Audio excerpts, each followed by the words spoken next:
ایک عجیب ترین چوری کا واقعہ۔ ایک نہایت شاطر اور ماہر چور نے چوری کی خاطر مہنگا لباس زیب تن کر کے معزز اور محترم دکھائی دینے والے شیخ جیسا حلیہ بنایا اور صرافہ بازار میں سنار کی ایک دکان کے اندر چلا گیا۔ سنار نے جب اپنی دکان میں واضح قطع سے نہایت ہی رائس اور محترم دکھائی دینے والے شیخ کو دیکھا جس کا نورانی چہرہ چمک رہا تھا تو سنار کو ایسا لگا جیسے اس کی دکان کے بھاگ جاگ اٹھے ہوں۔ اس سے پہلی بار اپنی چھوٹی سی دکان کی عزت و وقار میں اضافے کا احساس ہوا۔ سنار نے آگے بڑھ کر شیخ کا استقبال کیا۔ شیخ کے بحروپ میں چور نے کہا، آپ سے آج خریداری تو ضرور ہوگی، مگر اس سے پہلے بتائیں کیا آپ کے لیے ممکن ہے کہ آپ اپنی سخاوت سے ہمارے ساتھ مسجد بنانے میں حصہ ڈالیں؟ اس نیک کام میں آپ کا حصہ خواہ ایک درہم ہی کیوں نہ ہو۔ سنار نے چند درہم شیخ کے حوالے کیے ہی تھے کہ اسی اثنا میں ایک لڑکی جو در حقیقت چور کے ہم پیشہ تھی دکان میں داخل ہوئی اور سیدھی شیخ کے پاس جا کر اس کے ہاتھوں کو بوسہ دیا اور التجائیہ لہجے میں اپنے اور اپنے اہل و عیال کے لیے خیر و برکت کی دعا کے لیے کہا۔ سنار نے جب یہ منظر دیکھا تو اس سے رہا نہ گیا اور معذرت خواہانہ لہجے میں کہنے لگا، اے محترم شیخ، لا علمی کی معافی چاہتا ہوں مگر میں نے آپ کو پہچانا نہیں ہے۔ لڑکی نے یہ سن کر تعجب کا اظہار کیا اور سنار سے مخاطب ہو کر کہنے لگی، تم کیسے بد نصیب انسان ہو، برکت، علم، فضل اور رزق کا سبب خود چل کر تمہارے پاس آ گیا ہے اور تم اسے پہچاننے سے قاصر ہو۔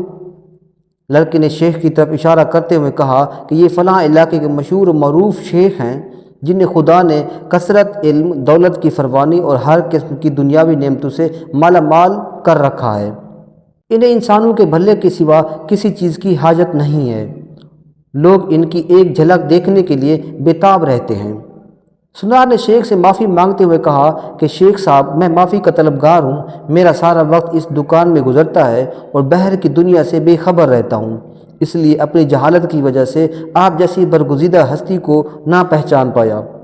شیخ نے سنار سے کہا، کوئی بات نہیں، انسان خطا کا پتلا ہے، غلطی پر نادم ہونے والا شخص خدا کو بہت پسند ہے۔ تم ایسا کرو، ابھی میرا یہ رومال لے لو اور 7 دن اس سے اپنا چہرہ پوچھتے رہو۔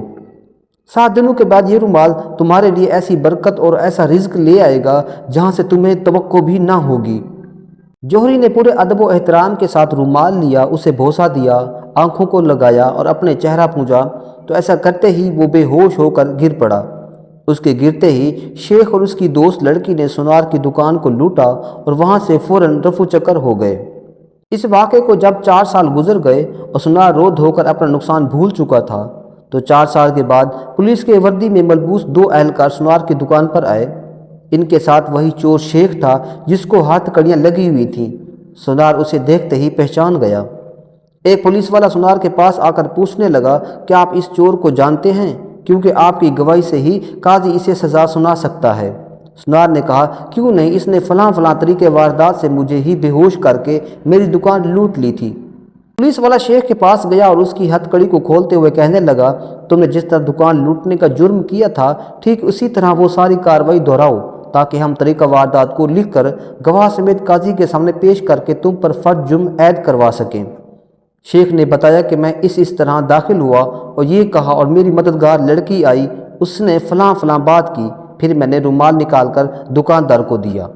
اس والے نے جیب سے ایک رومال نکال کر شیخ کو تھمایا۔ شیخ نے سنار کے پاس جا کر اسی طریقے سے اسے رومال پیش کیا تو پولیس والا سنار سے کہنے لگا، جناب آپ بالکل ٹھیک اسی طریقے سے رومال کو چہرے پر پھیریں جیسے اس دن پھیرا تھا۔ سنار نے ایسے ہی کیا اور وہ پھر سے بے ہوش ہو گیا۔ شیخ نے اپنے دوستوں کی مدد سے دوبارہ دکان لوٹ لی جنہوں نے پولیس والوں کا بھیس بدل رکھا تھا۔